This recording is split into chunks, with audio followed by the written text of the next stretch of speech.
Assalamualaikum warahmatullahi wabarakatuh.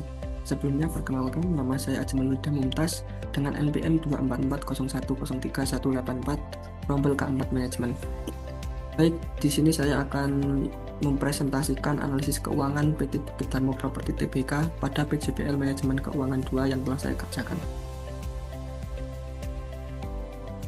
Profil perusahaan berdiri tahun 1989 dengan nama PT Adi Baladika, berganti nama menjadi PT Bukit Darmo Property pada tahun 2007, bergerak di bidang properti dan real estate, serta melaksanakan IPO pada tahun 2007. Produk dan jasa yang dihasilkan yaitu apartemen, gedung perkantoran, pusat perbelanjaan, dan jasa penyewaan properti. Struktur kepemilikannya yaitu PT Adi Balaraja sebagai pemegang saham pengendali, serta masyarakat sebagai pemegang saham melalui Bursa Efek Indonesia. Selanjutnya, kinerja manajemen berbasis aset operasi. Pada analisis tersebut, NOWC meningkat sebesar 1,52 miliar, TOC meningkat 956 juta, serta NOPAT meningkat sebesar 930 juta. NOWC menunjukkan operasional perusahaan bertambah, TOC menunjukkan penggunaan biaya yang besar untuk mendukung kegiatan operasional, serta NOPAT meningkat menunjukkan adanya perbaikan. Selanjutnya, kinerja manajemen berbasis value added.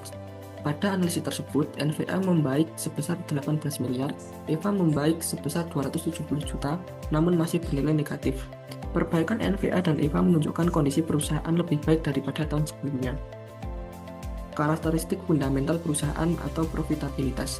Pada analisis tersebut, BEP meningkat, ROI dan ROE menurun hingga bernilai negatif, OPM relatif stabil. Kemampuan aset dalam menghasilkan laba operasi mengalami peningkatan terlihat dari kenaikan BEP. Karakteristik fundamental. Pada analisis tersebut, perputaran persediaan meningkat, efisiensi pengeluaran aset membaik, serta tingkat perputaran masih rendah. Peningkatan inventory turnover menunjukkan perusahaan lebih baik mengelola persediaan dibanding tahun sebelumnya. Analisis resiko perusahaan. Resiko operasi. Ketergantungan pada sektor properti, penjualan dipengaruhi oleh kondisi ekonomi serta tingginya biaya operasional. Risiko arus kas, pendapatan masih fluktuatif, serta risiko keterlambatan penerimaan kas dari pelanggan. Pada analisis tersebut, risiko utama berasal dari aktivitas operasional dan pasar properti, serta perusahaan perlu menjaga likuiditas dan efisiensi biaya. Analisis risiko berdasarkan CAPM. Fungsi CAPM yaitu untuk mengukur tingkat pengembalian yang diharapkan oleh investor, menentukan biaya modal sendiri, serta menilai hubungan risiko dan keuntungan. Pada analisis tersebut, menunjukkan bahwa semakin tinggi beta, semakin tinggi risiko saham, dan investor akan meminta tingkat keuntungan yang lebih besar. Estimasi biaya modal. Komponen biaya modal yaitu ada cost of debt atau biaya utang, cost of equity atau biaya ekuitas, serta WACC. Hasil perhitungan WACC yaitu 11%. Interpretasinya, biaya modal perusahaan masih cukup tinggi, NOPAT belum mampu menutupi biaya modal secara penuh, serta EVA masih bernilai negatif. Struktur modal, sumber pendanaan yaitu dari modal sendiri atau ekuitas, utang jangka pendek dan jangka panjang. Analisis tersebut menunjukkan struktur modal didominasi ekuitas, risiko finansial relatif rendah, kemampuan memenuhi kewajiban masih cukup baik. Kesesuaian teori yaitu sesuai dengan trade-off teori, serta perusahaan berusaha menyeimbangkan manfaat dan risiko penggunaan utang. Analisis dividen. Pembagian dividen masih terbatas, fokus perusahaan pada perbaikan kinerja keuangan, serta laba ditahan digunakan untuk mendukung operasional.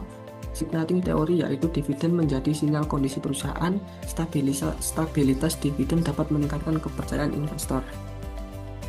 Kesimpulan, NOWC, TOC, dan NOPAT mengalami peningkatan, NVA dan EVA menunjukkan perbaikan meskipun masih negatif, profitabilitas perusahaan belum stabil, risiko usaha masih cukup tinggi karena bergantung pada sektor properti, serta struktur modal relatif sehat dengan dominasi ekuitas. Saran yaitu meningkatkan efisiensi biaya operasional, mengoptimalkan pengelolaan aset dan modal kerja, meningkatkan penjualan proyek properti, serta meningkatkan profitabilitas agar EVA menjadi positif. Secara keseluruhan, kondisi perusahaan mengalami perbaikan dibanding tahun sebelumnya. Namun, perusahaan masih perlu meningkatkan profitabilitas dan efisiensi agar mampu menciptakan nilai tambah bagi investor.